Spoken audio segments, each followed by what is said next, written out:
What's good, everybody? RJ Shelton here, back with another episode of Plain and Simple. Let's go ahead and hop right into it here.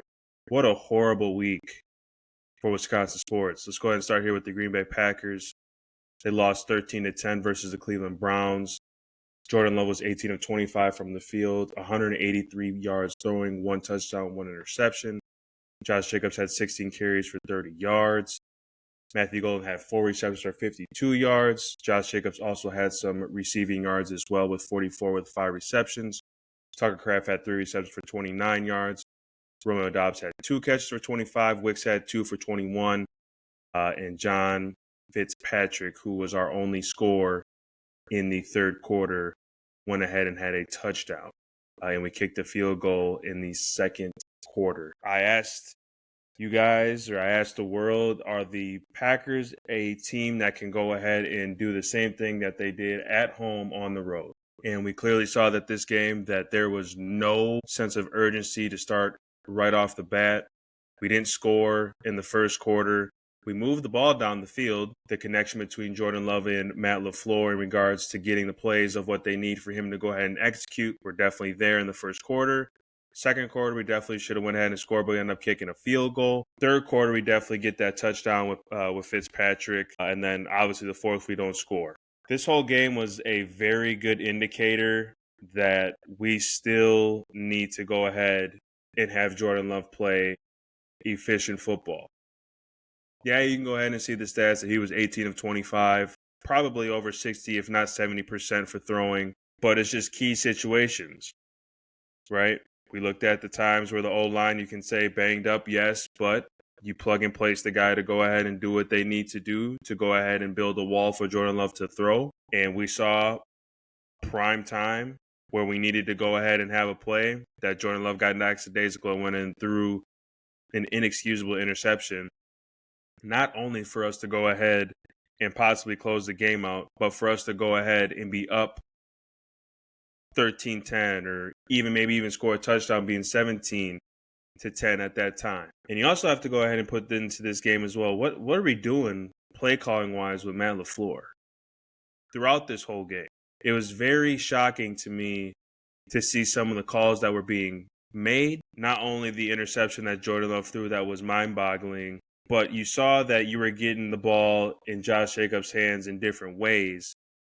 Why didn't we continue that? Why didn't we go ahead and have him line up outside, which was pretty nice? And then he goes and runs a 5-yard out and he catches it. And there was another one where we go ahead and throw him a screen pass and he takes it 25, 30 yards for a first down. It just looked like there was a lot of panic in what we were doing on the offensive end, and it showed because Jordan Love was panicked the whole time, throughout the whole game. I could go ahead and sit here and nitpick everything, but there's really nothing to nitpick because we all know that there was one play that basically changed this game, and that's when Jordan Love went and threw that interception. There's also another play that could have maybe changed the outcome of this game as well. We're stuck on our own goal line. Jordan Love throws a beautiful ball to Matthew Golden. Matthew Golden goes ahead, catches it. There is really no one in front of him. Maybe the safety for the Browns had the angle. But then Golden proceeds to go ahead and go out of bounds instead of going ahead and going up the field. Now, someone that's played that position, someone that's played that collegiately, had a little bit of it in the NFL, you can't be doing things like that. Those plays right there go ahead and either win you football games or put you in position to win you football games, or you don't win the football game. That play right there could have went ahead and put us in a very good position to either get maybe 7, maybe 3. This isn't where you have to go ahead and look at it and be like, all right, he's a rookie, this and no. That's not an excuse. There's no excuses in the NFL. There's no excuses to not go ahead and be great and to go ahead and make plays. That was an opportunity for you to go ahead and show not only yourself, because that's what it comes down to at the end of the day, not only your team, not only the fan base, that, okay, we can rely on you because we don't have Reed. We don't have Christian Watson as of right now. So you're the guy that has to go ahead and do something and show that we can go ahead and rely on you.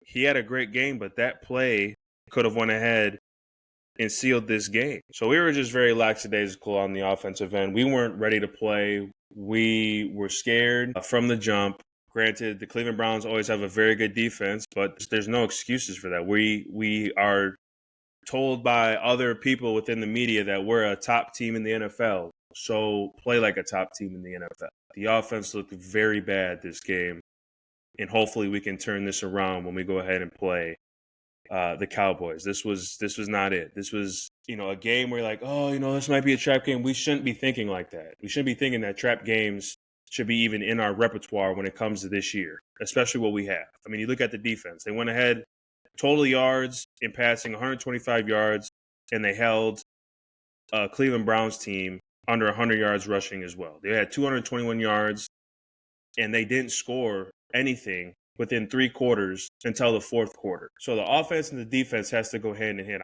The Achilles heel again of what I will say about this Packers team, what is Matt LaFleur going to do on the offensive end? And what is Jordan Love going to do when his name needs to be called upon to go ahead and make plays? And we saw it this game, and this cannot happen throughout the remainder of the season. Tough, but this is only game 3. There's a lot more games left. I hope this goes ahead and wakes up Jordan Love and Matt LaFleur very, very so much that they come out and they go ahead and put up at least 30 plus against the Cowboys. They just went ahead and lost to the Chicago Bears, and Caleb Williams threw for over 3 touchdowns. I think he had 4 touchdowns and over 200 yards, and his completion percentage was over 75, flirting with 80. Quarterback rating over probably like 105. There should be no rhyme or reason why we do not go ahead and have 30 points this coming weekend on Sunday Night Football. Just very frustrating. Defense, keep doing your thing, man. I love what I'm seeing. I mean, you're looking at Rashawn Gary doing his thing. Lucas Van Ness, our D-line is unreal. Box is good. We just need our offense to go ahead and figure it out. I don't know what you guys are talking about with Matt LaFleur being this top guy, that he knows how to run offenses and this and that and get things going. And, I get when he calls a good game, he calls a very good game. But when it comes to nut checking time, we've seen what he's done, and we saw it yesterday. If we want to get to where we want to get to, those two have to be on the same page, and Jordan Love has to go ahead and make the right decisions when it's nut checking time. That's it. That's how simple it is. So this show is called Plain and Simple. But I got faith in them, though. Yes, I'm very passionate about my team because there's a lot of potential right now that we have, and our quarterback, which I really love the quarterback position, needs to play at a high level. So let's go ahead and get that squared away against the Dallas Cowboys, who we face this coming Sunday, at 7:20. Primetime game. Let's go ahead and get it. Let's move on over here. Yeah, I said earlier that this was a terrible week for Wisconsin sports. The Badgers went ahead and lost a home opener to the Maryland Terrapins, 2010. I mean, where do I even start with this? Don't score any points in the first half. So the score is already 21-0 going into halftime. You hear the Luke Fickell, he needs to be fired. You go ahead and give up 326 yards. You give up 265 yards of total passing. You only give up 61 yards rushing. Then you go ahead and go to the offensive side here. You get 296 yards of total offense, 235 yards passing, 61 rushing. A game that you go ahead and start the Big Ten season. You go ahead and, I don't even know, regardless if you get the football or whoever got the football first, you need to score some type of points at home on the first drive because that sets the tone for the whole game. And you not able to go ahead and not score till the 4th quarter at home against Maryland. Maryland's a very good football team. Let's not go ahead and hide that now. Let's not go ahead and hide Malik Washington going ahead and 18 of 34, 265 yards passing and 2 touchdowns. They're able to run the ball. Smith Jr. had 6 receptions for 113 yards. Where is the just sense of urgency throughout the whole team? Like, it's not players that you can just sit here and talk about coaches. You can sit here and talk about the athletic program, sit here and talk about where's the sense of urgency with everybody? Why are players that I'm looking at that can go ahead and possibly make plays for Wisconsin not making plays? Why are we not going back to the formula of just, if we can't get anything going and we granted whoever's at the line, you got either you can say soft guys, you got guys that can't do it, we'll make them do it because we are in an era right now where guys are getting paid to be able to go ahead and make plays, regardless of whatever position you are, wherever you come from, it don't matter. You should be able to go ahead and go out there and do your job. Just like how everyone who's out here, 9 to 5s, 6 to 3s, overnights, they go ahead and they do what they need to do every single day to go ahead and provide for themselves or for their family or whatever they're providing for. So you're telling me out of everyone in the roster that is a starter cannot go ahead and perform at a high level. The defense has been fine. This is realistically, in my eyes, the defense has been fine. You can say what you want to say about it, but it's kind of hard when your offense, which I'm getting to right now, can't put a single point up on the board. That doesn't sound like we need to fire Luke Fickell. Who else can bring in? You think Jim Leonard's going to come in here? It's going to be the same thing. You can get any type of coach that you think of that wants to come to Camp Randall. It'll be the same thing. Because why? It's not about the coaches anymore. There are players that are sitting in those rooms that are making more money than their coaches. So now you're in a dilemma. Now it's where, okay, maybe the coaches just sit back. They go ahead and collect a paycheck, just like how the players are collecting a paycheck. So there's a lot of things that you got to factor in here. And the biggest thing that you have to go ahead and let this just be as it is does the individual player at the quarterback position, all of O-line, wide receivers, from the D-line to the corners to the safeties to the linebackers, does that individual person want to actually go ahead and be out here and play at a high level regardless if it's money online or not? Because that's where we're at right now. And I'm not seeing anyone that is on that side of the offense wanting to be out there and to go ahead and show that I belong to play in the Big Ten, at Wisconsin, through and through, day in, day out, that I'm going to come out here and give what I need to give for my team to go ahead and win. It's embarrassing. Like, this is so embarrassing for just the athletic program, the football program. I'm not even an alumni, a guy that is an alumni that has to sit here and watch you get absolutely destroyed for 4 quarters on the offensive end, especially when if you've had Monte Ball, you've had Melvin Gordon, you've had Abadaris, you've had Wilson, you've had guys that have came to Wisconsin that have been in the NFL that have played at a high level, and guys that didn't even make it to the NFL. There was guys that bought into what was going on. And we're not in that era. We're not in that people buying in anymore. So now you have to go ahead and treat this like an employee situation. Okay, you're not good enough to do your job. All right, who's next? Because that's where you're at right now. And that's what I think that you're going to see throughout this whole season for the Wisconsin Badgers. So let's go and start here at the quarterback. Danny O'Neal, I thought he was the guy. I mean, he was 14 of 22, 120 yards, 1 interception. I think that they were just in panic mode, so they went ahead and put in Hunter Simons. 7 of 9, 70 yards, 1 touchdown. I can't even tell you with this Edwards Jr. guy. He's hurt.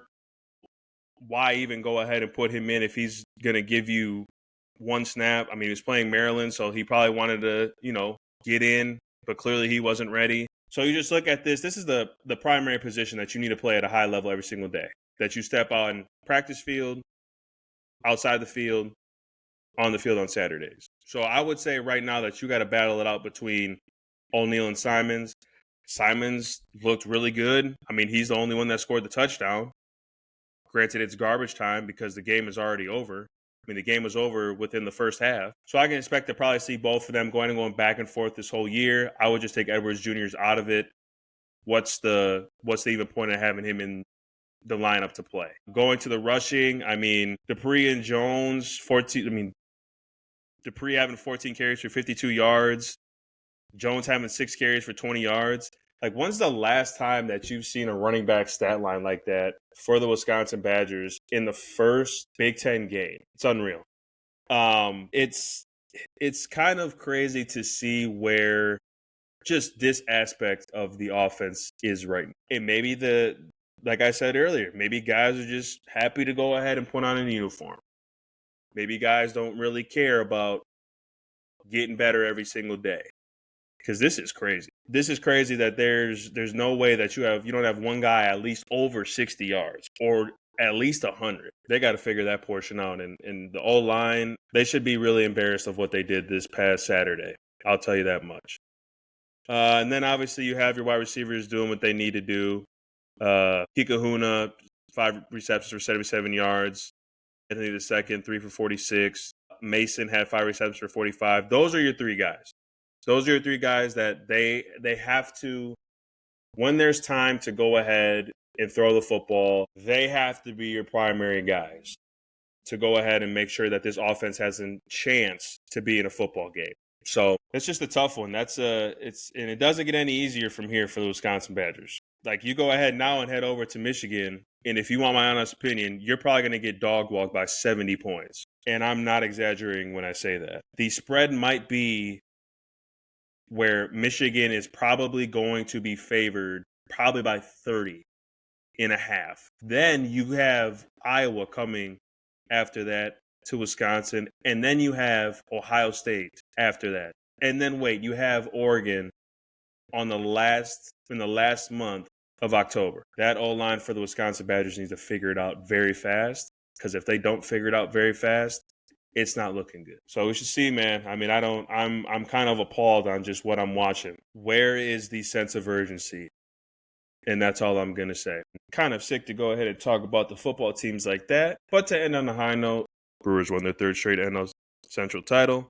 They clinched it last Sunday. Special ball group.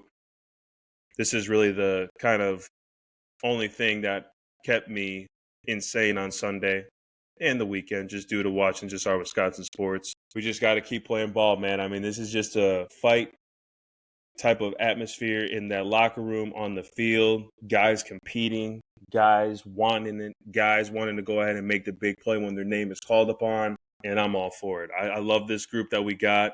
Let's just do something special, man. Let's just live in the moment right now with this Brew Crew team. Keep winning ball games. Keep going ahead and finishing out this month strong. And let's just take it game by game, series by series, pitch by pitch, at bat. And let's just get the job done, man. But they go ahead and face the Padres in the 3-game series, and they go ahead and close out with the Reds in MKE. So 95-61 right now. Total home record 51-27, away 44-34. It's pretty good. That's damn good, actually. So shout out to our Brewers, man. Can't wait to see what we do. I'm excited to see what we can go ahead and finish off here with this season. And with that, people, you guys have a wonderful week, wonderful weekend if you do listen to it possibly on the weekend or however you may listen to it. Appreciate you guys a ton. We do have the lineup going in here with the crew of guys that I have. Appreciate you always. We'll see you next time.